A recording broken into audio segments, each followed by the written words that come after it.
Ras terkuat di bumi itu apa sih? Nah, Naga. hewan. Kan ras juga naga. Masih kalah. Ini ada lagi yang lebih kuat. Apa lebih itu? tua. Apa itu? Ras apa? Ras perempuan. Karena mereka ingin menang sendiri. Enggak masih mepen bener tapi mepen. Hampir. Hampir. Yo, silahkan. Dari garis naga sudah hangus, Mas. Sudah nggak ada naga di dunia ini. Itu cuma fiksi. Mitos. Eh, Tapi ada naga katanya. nggak ada. Udah nggak ada. Ayo siapa? Langsung aja. Siapa kira-kira? Biar gak lama-lama ini. Mama Kenapa mama kok bisa dia termasuk ras terkuat? paling bener. Kok paling bener? Nggak bisa disalahin. Gak semuanya. Oke. Contohnya di jalan tuh aku sering atau yang lain mungkin juga lampu sen ketika kita jalan lampu sen itu kiri seret tik tuk kemudian beloknya kanan pas ditegur malah kita yang dimarahin balik. Oh iya. Kamu Ini sering pengalamanku juga temanku kayak gitu. Temanku itu pernah ya mau nyalip seorang emak-emak. Emak-emak itu sen kiri, dia ternyata beloknya kanan. itu kan sama aja cari mati. Nah, tapi alasannya mama itu dia sen kiri nunjukin buat kita lewat kiri gitu. Kalau alasannya mama, saya ini mas sen kiri biar sampean itu lewat kiri mas, saya nunjukin jalan sampean gitu kata mama. Tuh kan kalau mama beneran. Padahal di peraturannya sen itu dibuat untuk kita berbelok, malah dibalikin. Untuk penunjuk jalan. Itu udah pengaturan di pabrik salah kalau ke mama. Benar. Jadi menurut apa? Dari tolak ukur apa ya? Bukan dari tolak ukur kebiasaannya, tapi dari tolak ukur hukumnya lah. Jadi pihak kepolisian ini harus gimana kalau misalkan Menghadapi mama itu caranya? Solusinya lah. Kalau polisi. Soalnya kan kita anggaplah dari kita sendiri udah diingetin tapi masih sering aja masih sering diulang lagi oleh mama itu. Kesalahan yang sama. Ya jadi si polisi ini harus gimana enaknya? Gak tahu juga. Nggak gitu. Pusing. Soalnya ya hal tersebut bukan terjadi hanya dari mama juga, cuma mungkin ya kebanyakan ya dari mama. Kadang ada juga om-om, intinya yang udah tua, mungkin itu faktor usia ya. Saya juga ketika melakukan perjalanan jauh itu kadang menghadapi om-om yang berkendara sama kayak itu sen kiri tapi ke kanan. Jadi mati. Iya, jadi mati. Nah nanti kalau didabrak malah kita yang salah. Sebenarnya mungkin itu faktor usia lah. Soalnya kan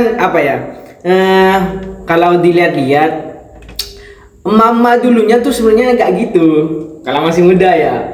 Oh mas sering ngomen. Oh anggaplah mama itu masih muda ataupun kita. Oh itu mama tuh sering gini yang kata si muda. Ternyata pas sudah tua ngelakuin yang sama. Mungkin itu ya faktornya ya faktor usia. Iya. Ya kalau menurut aku sih ya dari faktor usia juga dari faktor pengetahuannya juga sih. Ya sebenarnya sih kalau dulu kan belum ada motor ya. Mereka mama pasti belajarnya ya saat udah tua juga. Ya kalau yang muda-muda ya zaman sekarang ini zamannya kita, yang muda-muda pas udah tua kayaknya jarang bakal kayak gitu. Soalnya dia udah terbiasa kan. Sen kiri ya pasti belok kiri, sen kanan pasti belok kanan. Nah, kalau emak-emak yang sekarang ini kan zamannya udah ya yang muda saat dulu kan. Dulunya mereka muda itu jarang sepeda motor kan ya. Jarang motor. Jadinya mereka naik ya bisa sepeda motor ya bisa naik motor saat udah tua. Nah, itu yang kurangnya pengetahuannya mereka. Ya mungkin dari polisi seharusnya ya ada tindakan. ya penyuluhan lah kayak sosialisasi bagi masyarakat yang sudah berumur gitu kan. Kalau yang muda-muda masih bisa baca sendiri kan. Kalau yang udah tua-tua harus diajarkan gitu caranya. Kalau disuruh baca pasti mereka udah ya sibuk lah gitu. Nah, tapi sebenarnya menurut saya itu bukan cuma kurang dari sosialisasi ya, mungkin kurang dari ketatnya Lalu lintas bukan lalu lintas saat pelaksanaan dari tesim. Pelaksanaan istilahnya itu ya, Ya kan kalau bicara dari itu, si pihak kepolisian lah intinya untuk mempunyai SIM kan dilihat-lihat. Menurut saya kebanyakan ibu-ibu tuh nggak punya mempunyai SIM atau tidak mempunyai SIM itu sama aja. Mempunyai SIM tapi mereka mungkin lewat nembak apa istilahnya kalau di suap ya. Ya, suap nyogok gitu. Ya jadi bisa punya. Nah, jangankan yang emak-emak, yang cowok aja itu masih banyak sekarang kan. Oh iya. Mungkin itu yang perlu diperbaiki dari pihak kepolisian ya. kan gini, sebenarnya masalah mama itu kan yang terjadi itu sebenarnya bukan di jalan-jalan besar, bukan di jalan raya kan ya. Kalau di jalan raya tuh kemungkinan ya gak bakalan, karena memang ke emak-emak itu ya apalagi belum begitu paham lah tentang itu. Kebanyakan yang terjadi kan ketika di jalan-jalan kecil tuh, jadi gak ada hubungannya antara, kalau menurut saya itu punya SIM atau enggaknya gitu ya. Enggak. Karena gini, kalau iya kalau meskipun apalagi mama ya, anak zaman sekarang itu kan punya SIM itu kan sulit gitu ya. Iya. Karena kebanyakan anak-anak sekarang tuh hanya bisa mengendarai gitu, nggak punya SIM gitu. Jadi untuk sosialisasi itu kemungkinan dari pihak kepolisian itu susah gitu. Nah sebenarnya juga ya bukan cuma mama sih, dari kebiasaan atau pengalaman lah, dari pengalaman saya ketika perjalanan jauh kan, saya anggaplah sering lah perjalanan jauh. Itu bukan cuma mama tapi dari anak muda ceweknya. Nah ini yang sering saya kesel. Iya, ketika kita lagi di jalan, nah terus ada cewek itu mau nyebrang, nah itu kadang tidak toleh dulu ke kanan kirinya, kadang cuma noleh ke kanan, yang di kirinya gak dilihat. Nah itu kan bisa menyebabkan adanya kecelakaan. Gimana misalkan ada pengendara yang buru-buru, gasnya kenceng tuh, udah. Jadinya kurangnya kehati-hatian. Kurangnya kehati-hatian.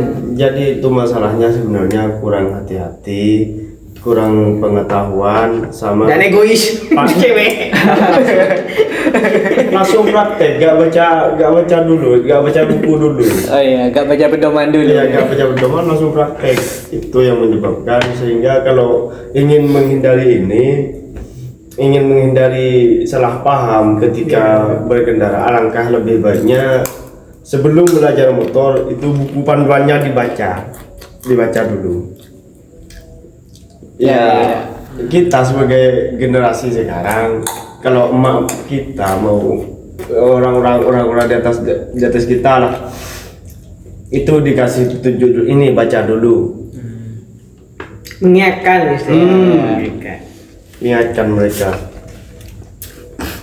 Berarti emang apa namanya perlu sosialisasi bukan cuma dari pihak kepolisian berarti ya, Iya. dari orang terdekat kita. Orang terdekat. Itu perlu kesadaran diri juga dari orang-orang terdekat untuk mengingatkan keluarga atau teman kita yang baru belajar naik motor. Tapi mama tuh jago loh, gendong anak, bawa sayur, Iya. cepat loh jalannya. Tetap seimbang ya biarpun banyak yang dibawa. Padahal itu di dalam buku pedoman nggak ada, boncengan cukup satu orang saja, dan bukan di emban ini. Ya maksudnya ya nyetir pakai satu tangan ya. Bahaya juga. Ya mungkin sampai di sini guys. Solusinya tadi itu Sosialisasi jangan lupa ya. Sebagai anak zaman now itu harus lebih peka terhadap zaman dulu. Anak zaman dulu. Baik.